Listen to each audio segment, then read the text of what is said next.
इसी तरह 2-3 दिन और गुजरे। अविनाश की हालत काफी गंभीर थी। फिर एक दिन सुबह सुबह संस्कृति को सूचना मिली कि उसके पति की मृत्यु हो गई है। एक पल में संस्कृति को लगा जैसे वह अधूरी रह गई। उसका सब कुछ छिन गया है। प्रतीक ने जितना हो सका उसे धैर्य बंधाया। कोरोना की वजह से वह पति के शव को घर भी नहीं ला सकती थी। लॉकडाउन लगा हुआ था। घर वालों का आना भी कठिन था। ऐसे में उसे समझ नहीं आ रहा था कि पति को अंतिम विदाई कैसे दें। इस वक्त भी प्रतीक ही उसके काम आया। मुश्किल की इस घड़ी में सबसे पहले उसने संस्कृति को शांत कराया, फिर उसके पति को शमशान तक ले जाने का सही से इंतजाम कराया। संस्कृति के साथ वह शमशान तक गया, फिर संस्कृति को उसके घर छोड़ने आया। संस्कृति लगातार रो रही थी। उसके हाथ पैर कांप रहे थे। प्रतीक समझ रहा था कि उसकी तबीयत खराब है। वह अकेली है, सो अपने खाने पीने को लेकर लापरवाह रहेगी तो और तबीयत खराब होगी। तब प्रतीक ने हाथ पैर धोकर और कपड़े बदलकर उसकी रसोई में प्रवेश किया और सबसे पहले चाय बनाई। संस्कृति के साथ खुद भी बैठकर उसने चाय पी। फिर संस्कृति को नहाने भेजकर खुद दाल चावल बनाने लगा। संस्कृति को खाना खिलाकर उसके लिए सब्जी, फल, दूध आदि का इंतजाम कर और सांत्वना देकर वह वापस लौट गया।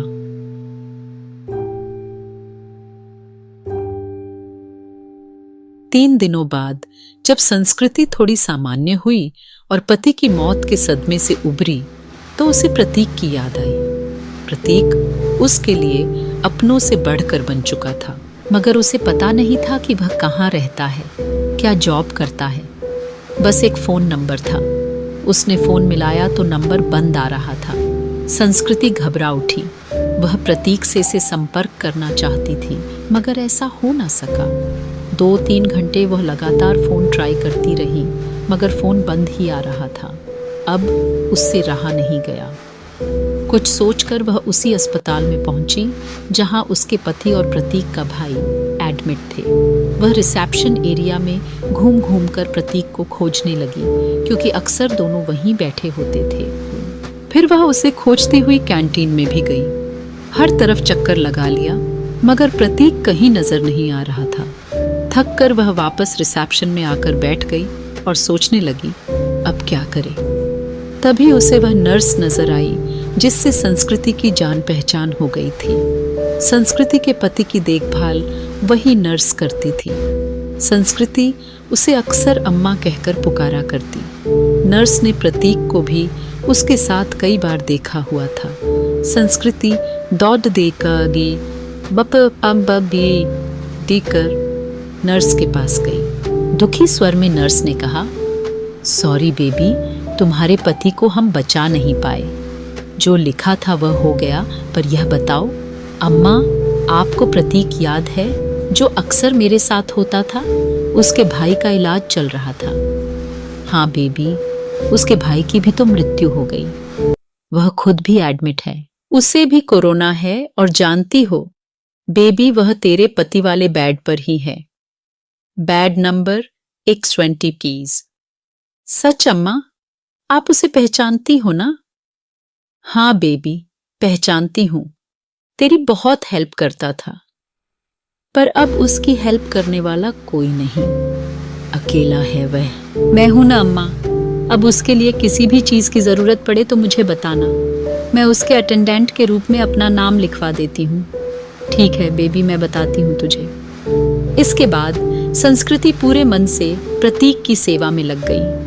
उसके लिए घर का खाना, फल, दवाएं वगैरह लेकर आना, उसकी हर जिम्मेदारी अपने ऊपर लेना, डॉक्टरों से उसकी तबीयत की हर वक्त जानकारी लेते रहना जैसे काम वह पूरे उत्साह से कर रही थी। इस बीच प्रतीक की हालत बिगड़ी और उसे आईसीयू ले जाने की जरूरत पड़ गई। इसके लिए अस्पताल के क्लर्क ने उसके आगे एक फॉर्म बढ़ाया। उसमें मरीज के साथ क्या संबंध है यह लिखकर हस्ताक्षर करना था। संस्कृति कुछ पलों के लिए सोचती रही कि वह क्या लिखे। फिर उसने उस खाली जगह पर पत्नी लिखकर साइन कर दिया। क्लर्क को कागज थमाकर वह खुद में ही मुस्कुरा उठी। 3 दिन आईसीयू में रहकर प्रतीक की हालत में सुधार शुरू हुआ और उसे कोविड वार्ड में वापस शिफ्ट कर दिया गया।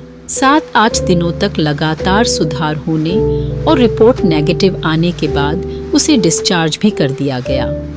इतने दिनों तक संस्कृति ने भी अपना खाना पीना और नींद भूलकर दिन रात प्रतीक की सेवा की थी। डिस्चार्ज वाले दिन वह बहुत खुश थी। उसने सीधा अपने घर के लिए कैब बुक किया और प्रतीक को अपने घर ले आई।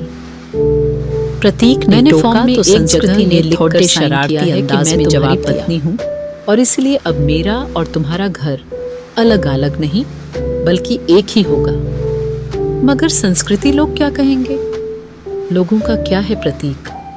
जब मुझे जरूरत थी तो क्या लोग मेरी मदद के लिए आगे आए थे? नहीं ना। उस वक्त तुमने मेरा साथ दिया। अब मेरी बारी है। इसमें गलत क्या है? तुम थोड़े ठीक हो जाओ, फिर सोचेंगे कि क्या करना है। संस्कृति ने अपना फैसला सुना दिया। करीब 10 दिन संस्कृति ने जी भर कर प्रतीक का ख्याल रखा। हर तरह से उसकी सेहत पहले की तरह बनाने और खुश रखने का प्रयास करती रही। संस्कृति एक संयुक्त परिवार से संबंध रखती थी। ससुराल में धन संपत्ति की कमी नहीं थी। यह घर भी पति के बाद उसके नाम हो चुका था। पति ने उसके लिए काफी संपत्ति और गहने भी छोड़े थे। बस एक हमसफर की कमी थी और जिससे प्रतीक पूरा कर सकता था।